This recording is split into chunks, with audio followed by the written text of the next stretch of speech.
So, hello students. So today we are going to discuss about the SQL statements and its type.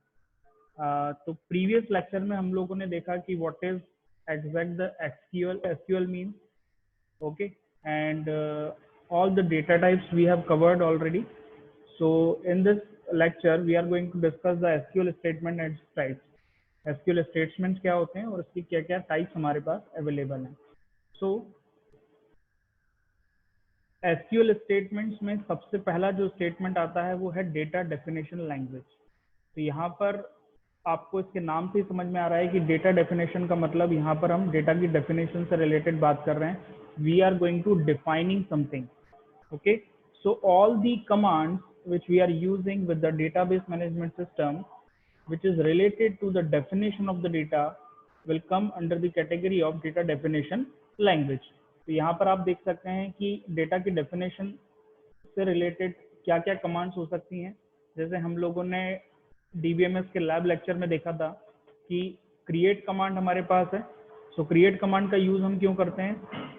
If we are going to create the table into the database, मतलब हम table create कर रहे हैं, है ना, data का structure create कर रहे हैं, तो क्रिएट कमांड का यूज करेंगे. और क्रिएट कमांड के थ्रू हम क्या कर सकते हैं, आपकी जितनी भी टेबल्स हैं डेटाबेस के अंदर एज पर द रिक्वायरमेंट हम लोग क्रिएट कर सकते हैं. उनके जितनी भी प्रॉपर्टीज हैं और उनके जितने भी डेटा टाइप्स आपको यूज करना है एज पर द रिक्वायरमेंट, आप क्रिएट कमांड के थ्रू टेबल्स को क्रिएट कर सकते हैं किसी एक डेटाबेस के अंदर. ठीक है. Then the next is alter command. अब ऑल्टर कमांड क्या है? Actually alter command is related to perform some alteration into the table. मतलब आपके टेबल के अंदर हमें क्या करना है? ऑल्टरेशन करना है, मॉडिफिकेशन करने हैं टेबल के स्ट्रक्चर में. टेबल के डेटा की बात नहीं कर रहा हूँ, रो रिकॉर्ड्स टपल्स की बात नहीं कर रहा हूँ, मैं यहाँ पर टेबल के स्ट्रक्चर की बात कर रहा हूँ. मतलब एट्रीब्यूट में अगर कुछ चेंजेस करने हैं तो आप ऑल्टर कमांड का यूज कर सकते हैं. Already we have seen this particular function of alter command in the database management system lab lecture के. मैंने आपको यहाँ पर एक्सप्लेन किया था, डेमोन्स्ट्रेट किया था कि किस तरह से हम ऑल्टर कमांड का यूज कर सकते हैं. ओके, तो ऑल्टर कमांड का यूज टेबल के स्ट्रक्चर में ऑल्टरेशन के लिए यूज होता है. बहुत सारे इस पर्टिकुलर ऑल्टर कमांड के साथ आपके कीवर्ड्स एट्रीब्यूट यूज होते हैं. That is add. अगर हमें कोई एग्जिस्टिंग टेबल में कोई नया एट्रीब्यूट ऐड करना है, नई फील्ड ऐड करना है, तो ऐड नाम का कीवर्ड आपको यूज करना पड़ेगा. देन पर्टिकुलर टेबल से हम लोग कोई एट्रीब्यूट को रिमूव करना चाहते हैं तो कई DBMS सिस्टम रिमूव कीवर्ड का भी यूज करते हैं. और ओरेकल में हम लोगों ने देखा ये होता है ड्रॉप कीवर्ड के थ्रू, है ना. लास्ट टाइम पे हम लोगों ने देखा था कि ड्रॉप कीवर्ड के थ्रू हम क्या करते हैं, पर्टिकुलर एट्रीब्यूट को जो हमें रिक्वायर्ड नहीं है पर्टिकुलर टेबल में, उसको हम रिमूव कर सकते हैं from the existing structure of the table. ठीक है. अगर पर्टिकुलर एट्रीब्यूट में कुछ मॉडिफिकेशन करने हैं, सपोज उसका डेटा टाइप का रेंज हमें चेंज करना है या उसका टाइप ही चेंज करना है, तो उसके लिए एक कीवर्ड आपके पास होता है मॉडिफाई. मॉडिफाई कीवर्ड से आप लोग क्या करते हैं, हम पर्टिकुलर एट्रीब्यूट की प्रॉपर्टीज को चेंज कर सकते हैं. ठीक है. Then rename keyword. Rename keyword का यूज हम लोग इसलिए करते हैं, रीनेम इज द कमांड. तो रीनेम का यूज हम लोग क्यों यूज करते हैं? क्योंकि सपोज कोई एग्जिस्टिंग टेबल आपके पास है डेटाबेस के अंदर, आपने कोई टेबल क्रिएट की है, तो उस पर्टिकुलर टेबल को हम रीनेम कर सकते हैं. जैसे किसी भी फोल्डर को, अगर हम बात करें ऑपरेटिंग सिस्टम में, किसी भी फोल्डर को रीनेम करने के लिए हम लोग क्या करते हैं, just will have to click on that particular single click on the particular folder, then do right click, है ना. राइट क्लिक करते हैं और उसके बाद रीनेम का ऑप्शन आता है, या डायरेक्टली हम F2 प्रेस करके भी उस पर्टिकुलर फोल्डर का नाम चेंज करते हैं. तो उसी तरह से डेटाबेस के अंदर टेबल का नाम, एग्जिस्टिंग टेबल का नाम भी चेंज कर सकते हैं. बट इस पर्टिकुलर कमांड के लिए, कमांड के ऑपरेशन करने के लिए, इस पर्टिकुलर कमांड को यूज करने के लिए आपकी जो टेबल है वो एग्जिस्टिंग होना चाहिए. क्योंकि अगर टेबल एग्जिस्ट कर रही है डेटाबेस के अंदर, then only we can perform the rename operation over there. ठीक है. देन ट्रंकेट का भी यूज करते हैं ऑल्टर कमांड के through. Remove all the records, all the table record including allocated table space. मतलब यहाँ पर हम ड्रॉप कमांड का यूज करते हैं और कहीं ना कहीं ट्रंकेट का भी यूज करते हैं। तो ड्रॉप कमांड का एग्जैक्टली क्या यूज है, अगर आपने ड्रॉप कमांड को यूज किया है तो पर्टिकुलर टेबल जो डेटाबेस में एग्जिस्ट कर रही है उस पर्टिकुलर टेबल को उसके सारे कंटेंट मतलब उसकी सारी टपल्स रो रिकॉर्ड्स के साथ हम लोग उस पर्टिकुलर टेबल के लिए जितनी भी मेमोरी एलोकेटेड है उसको डीएलोकेट कर सकते हैं। तो एग्जैक्टली सिंपल लैंग्वेज में बोला जाए तो पूरी टेबल को उसके डेटा के साथ हम लोग रिमूव कर सकते हैं from the database. So all these commands comes in the under the category of the data definition language. So this particular commands are related with the definition of the data. That's why this is called DDL. I think ये clear हो चुका होगा आपको। Next जो आपके statement है वो है DML. So DML stands for Data Manipulation Language. अब यहाँ पर data के manipulation की बात हो रही है और exactly this particular manipulation of the data will take place with the tuples, है ना। ये पर्टिकुलर डेटा का मैनिपुलेशन का क्या मतलब है, एग्जैक्टली टेबल के अंदर जो रिकॉर्ड रो या टपल प्रेजेंट है उस पर्टिकुलर डेटा के मैनिपुलेशन की हम लोग यहाँ पर बात कर रहे हैं।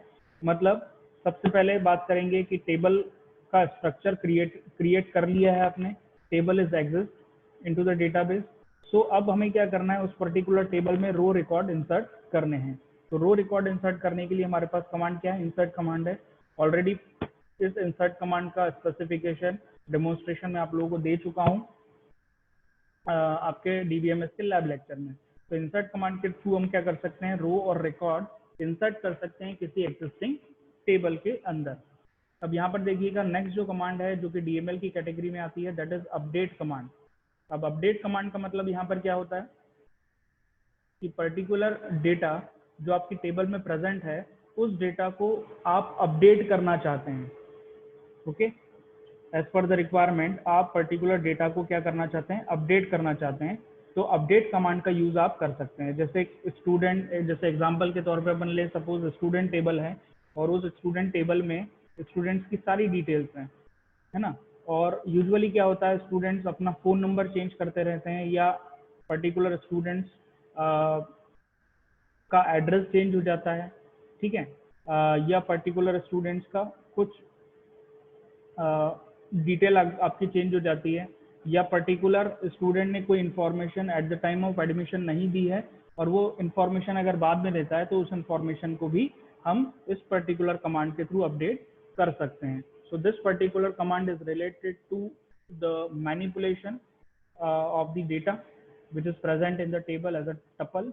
Okay, then delete command, जैसा किसी टेबल को मेमोरी से डेटाबेस से रिमूव करने के लिए हमारे पास ड्रॉप कमांड थी, उसी तरह से किसी भी टेबल के अंदर प्रेजेंट डेटा को मतलब रो रिकॉर्ड या टपल को डिलीट करने के लिए हमारे पास कमांड क्या है, डिलीट कमांड है। So with the help of this command, this particular command delete, we can do some delete operation over the required tuple. मतलब जो पर्टिकुलर टपल रिक्वायर्ड नहीं है उस पर्टिकुलर टपल या रो को हम डिलीट कर सकते हैं using this particular delete command. So all these three commands comes under the category of a DML, that is data manipulation language. Now the third category of the SQL statement is DCL, data control language. So here we are talking about the controlling of the data, है ना। Controlling of the data से मतलब यहाँ पर हम data को control कर सकते हैं और कंट्रोल इन द सेंस हम डेटा को परमिट कर सकते हैं कि पर्टिकुलर जो डेटा है वो किसी ऑथराइज पर्सन या अनऑथराइज पर्सन के थ्रू एक्सेस किया जाए। तो इट डिपेंड्स, है ना, कि किसे आप पर्टिकुलर डेटाबेस को एक्सेस करने के लिए प्रिविलेजेस देना चाहते हैं। तो सबसे पहला जो कमांड है वो है ग्रांट। अगर पर्टिकुलर डेटाबेस को मैं किसी पर्सन को ओवर द नेटवर्क एक्सेस करने की परमिशन देना चाहता हूँ, so I have to use the grant command by which we can give privileges to the user for accessing the database in the database. Okay, किसी भी particular person को मैं over the network इस particular database को access करने की permission दे सकता हूँ। नाउ रिवोक एक कमांड है, revoke is just opposite to the grant command. Grant में हम लोग प्रिविलेजेस दे रहे हैं, we are giving privileges to the user for accessing the database, but in the revoke command, with the help of revoke command, we can take back all the privileges that we have given using the grant command. मतलब grant command के through हमने जितनी भी privileges दी है user को database को access करने के लिए, so we can take back that particular privileges from the user. तो ग्रांट और रिवोक यहाँ पर आपको क्लियर हो चुका होगा कि कैसे हम लोग इन ग्रांट और रिवोक को यूज कर सकते हैं। तो ग्रांट जैसा कि मैंने बताया कि प्रिविलेजेस देने के लिए यूज होता है, और रिवोक सारी अथॉरिटी या सारी पर्टिकुलर प्रिविलेजेस वापस लेने के लिए यूज होता है। Now the next category is TCL, that is transaction control language. So transaction control language का मतलब, ट्रांजैक्शन का एग्जैक्टली मीनिंग होता है कि ट्रांजैक्शन का एग्जैक्टली मीनिंग होता है क्रेडिट और एग्जैक्टली डेबिट। ओके, तो यहाँ पर सबसे पहली जो कमांड आती है वो आती कमिट कमांड। तो कमिट कमांड का मतलब ये होता है कि परमानेंटली आप अपने वर्क को सेव करना चाहते हैं, all the changes that you have made with the database, you want to save that particular changes permanently. So what you have to do, you have to use the commit command. आप उस particular command को use करें, तो जितने भी changes आपने किए हैं particular database में वो finally save हो जाएंगे, है ना, तो finally permanently save हो जाएंगे आपके database में। और इसी तरह से यहाँ पर एक और कमांड है, that is roll back। अब रोल बैक का मतलब यहाँ पर क्या है, जैसे आप लोगों ने MS वर्ड के अंदर एक कमांड यूज की होगी, that is CTRL, that is control plus Z। तो कंट्रोल प्लस Z का मतलब क्या होता है, जितने भी रिसेंट चेंजेस आपने किए हैं डॉक्यूमेंटेशन के अंदर, और आप अगर कंट्रोल Z प्रेस करते जाएंगे तो वापस आपकी प्रीवियस सिचुएशन आपको मिल जाएगी। मतलब सपोज मैंने एक अल्फाबेट टाइप किया A, और इसको टाइप करने के बाद कंट्रोल प्लस Z प्रेस किया, so automatically this A will be gone from your document. तो इसी तरह से यहाँ पर रोल बैक कमांड भी है। तो रोल बैक क्या करता है, it restores the database to the original form since the last commit. मतलब आपके जो पर्टिकुलर डेटाबेस का जो ओरिजिनल फॉर्म है, और लास्ट कमिट के बाद में, है ना, लास्ट कमिट जब भी आपने यूज किया होगा उसके पहले जो पर्टिकुलर ओरिजिनल फॉर्म थी आपके डेटाबेस की, वो रिट्रीव हो सकती है इस रोल बैक कमांड के थ्रू। सो कमिट और रोल बैक का ये सिग्निफिकेंस है। Now the third is save point. अब सेव पॉइंट यहाँ पर क्या है, save point is nothing, it's just like a book mark. आप कोई नॉवेल पढ़ते हैं, कोई बुक पढ़ते हैं, तो उसमें नंबर ऑफ पेजेस होते हैं। उस नंबर ऑफ पेजेस में सपोज आपने आज बुक स्टार्ट की और आपने केवल 5 पेजेस रीड किए, तो आप क्या करते हैं, एक बुक मार्क लगा देते हैं, जिससे आपको नेक्स्ट डे जब ये बुक ओपन करेंगे पढ़ने के लिए, तो आप फिर वापस फर्स्ट पेज से स्टार्ट नहीं होंगे। आपको मालूम है कि पहले फर्स्ट टू 5 पेज ऑलरेडी मैंने कवर किए और यहाँ पर मेरा बुक मार्क है, तो उस पर्टिकुलर बुक मार्क से ही नेक्स्ट डे रीडिंग आप स्टार्ट करेंगे। तो इसी तरह से ये चीज़ डेटाबेस में भी होती है। तो सेव पॉइंट हम लोग क्रिएट करते जाते हैं पर्टिकुलर सिचुएशन के हिसाब से, कि आपने पर्टिकुलरली यहाँ पर इतना ये 3 रोज आपने क्या किए हैं, इंसर्ट कर दिए, और आपने सेव पॉइंट यहाँ पर बनाया हुआ है। तो ऑटोमेटिकली क्या होगा, आप जब नेक्स्ट डे इस पर्टिकुलर डेटाबेस को ओपन करेंगे, तो आपका जो कर्सर है वो यहीं से नेक्स्ट चीजें रीड करना स्टार्ट करेगा। मतलब आप फिर यहीं से नेक्स्ट को इंसर्ट कर सकते हैं। या ये अपडेशन के लिए भी है, अगर आप पर्टिकुलर अपडेशन किसी एक लेवल तक अचीव करते हैं और वहाँ पर बुक मार्क लगाते हैं, वहाँ पर सेव पॉइंट लगाते हैं, तो नेक्स्ट अपडेशन फिर से आप इसी पोजीशन से स्टार्ट कर सकते हैं। So this is the significance of this particular save point if you are using this particular save point with the database. So all these three commands comes under the category of the transaction control language. Okay, so this is the 4th SQL statement that we have understand. Now 5th SQL statement is session control statement. Session control statement exactly क्या होता है? Session control statement का मतलब यहाँ पर session control statement का मतलब as such आप इस तरह से समझ सकते हैं कि सपोज आपने कोई वेबसाइट ओपन करी और उस वेबसाइट में अपने क्रेडेंशियल टाइप करके लॉगिन किया, है ना, और आपने उस पर्टिकुलर वेबसाइट को कुछ सेकंड्स के लिए या कुछ मिनट्स के लिए आइडल छोड़ दिया, उस पर कुछ भी एक्टिविटी परफॉर्म नहीं की, तो ऑटोमेटिकली क्या होता है, ऑटोमेटिकली आप वहां उस पर्टिकुलर वेबसाइट के लॉगिन से लॉगआउट हो जाते हैं क्योंकि आपका सेशन एक्सपायर हो जाता है। तो इसी तरह से सेशन कंट्रोल स्टेटमेंट का मतलब ये है कि this particular statement are manage the property dynamically of the user session, मतलब यूजर किस तरह से डेटाबेस में लॉगिन है और कितने टाइम तक लॉगिन है, और उसके बाद अगर यूजर की कोई एक्टिविटी उस पर्टिकुलर डेटाबेस पर नहीं है तो आप उस पर्टिकुलर डेटाबेस का लॉगिन लॉग आउट कर सकते हैं using this particular session control statement. Okay, so this particular SQL statement is by default used by the database management system, so explicitly we don't need to use this particular session control statement. Okay, अगर आप फिर भी करना चाहते हैं और कोई कुछ नया टाइम सेट करना चाहते हैं, है ना, अपने as per the user requirement, अगर यूजर अपना टाइम सेट करना चाहता है तो वो सेशन कंट्रोल स्टेटमेंट को यूज कर सकता है। So this is the fifth SQL statement that we can use with the database management system. Now कुछ और भी है जैसे डेटा क्वेरी लैंग्वेज। तो डेटा क्वेरी लैंग्वेज का मतलब यहाँ पे होता है data that is related to the retrieve of the data from the database.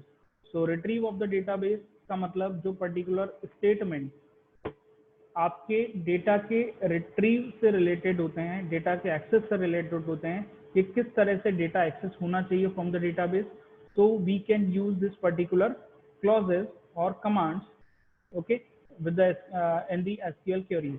So first we have a select command, जैसे कि हम लोगों ने select command का यहाँ पे डेमोन्स्ट्रेशन देखा था कि हमने टेबल क्रिएट की थी और टेबल के अंदर कुछ रिकॉर्ड इंसर्ट किए थे, तो उन पर्टिकुलर रिकॉर्ड को एक्सेस करने के लिए हमारे पास क्या होना चाहिए, हमारे पास सेलेक्ट कमांड होना चाहिए।